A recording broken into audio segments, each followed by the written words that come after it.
So let's talk about a kind of provocative idea. What if you could deliberately design a life that just runs on a completely different operating system than the one most people use? It's a path that, it often invites criticism long before it ever earns admiration. Let's dig into how to navigate that. Just let that sink in for a second. If every single choice you make is immediately understood, it's immediately approved of by everyone around you, well, it probably just means you're following a pre-written script. You've accepted the default settings. And that right there, that's the central problem, what we could call the approval trap. I mean, think of the default life as a big group project. The main goal isn't really your own personal fulfillment or freedom, it's getting a passing grade from everybody else. It's a life built around one thing, seeking external approval.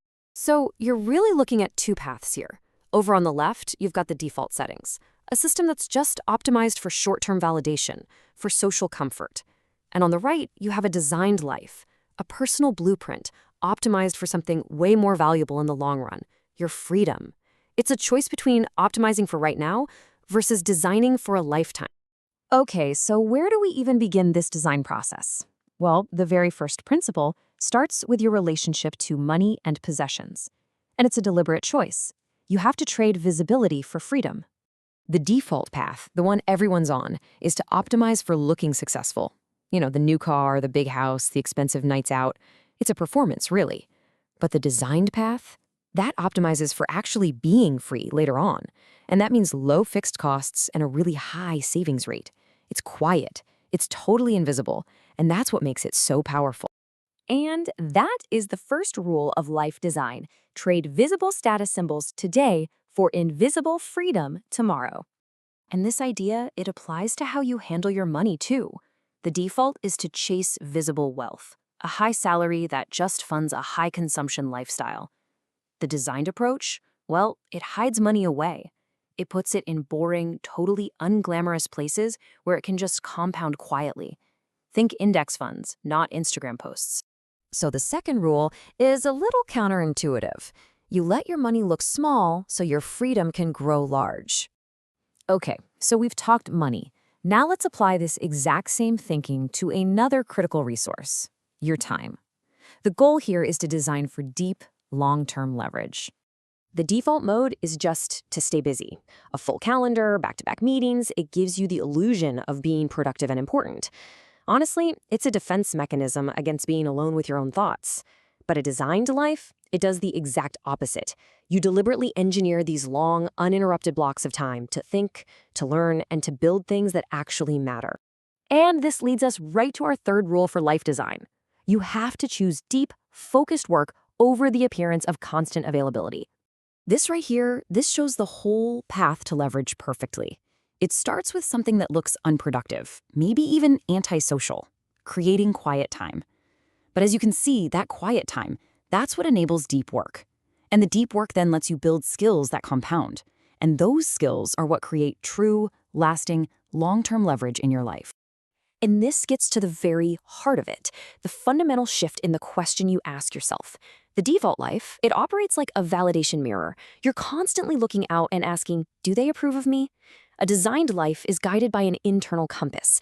It asks, does this align with who I am and where I really want to go? This brings us to the fourth rule, designed for internal validation, not external applause. But of course, making all these choices, it comes with a cost. There's a catch. And this is what we call the price of clarity. It's the social friction that you will inevitably encounter. You see, the default approach to relationships is all about quantity, maximizing your network, collecting contacts on LinkedIn. It's about social proof. The designed approach is about quality. You consciously, deliberately curate a very small inner circle of people who truly challenge you, who get you, and who understand the path you're on. You can kind of think of it like this. You invest the vast majority, like 75% of your social and emotional energy into that tiny, powerful inner circle. And that means letting a lot of other surface-level relationships just quietly fade. And yes, people will notice, they'll say you've changed. And that's the whole point. This gives us our final design rule. Curate your relationships like a well-managed portfolio. All of this brings us to this fundamental concept, the price of admission. The social friction, the criticism, it isn't a sign you're doing something wrong. It's the cost of entry. It's the ticket. You have to accept being misunderstood in the short term to achieve the clarity and freedom you want in the long term. Oh, and you will be misunderstood. These are the kinds of labels you can pretty much expect to hear. People might call you antisocial for protecting your time, or cheap for managing your money, or arrogant for just following your own path. These are just scripts, you know? They're just repeated by people who haven't ever stopped to question the default settings. So all this brings us to the final question. With these principles in mind, what is your first design choice? Remember, your goal isn't to win the argument. It's not to convert the critics or explain yourself into a corner. Your one and only job is to build a life that the person you're going to become in 10, 20, or 30 years will look back on and be deeply, truly grateful for.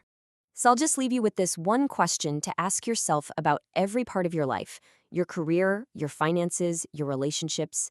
Ask yourself, did I consciously design this, or did I just accept it? Because the quiet truth is this: the life that gets criticized today for being different is often the only path to a life that is admired tomorrow for being free.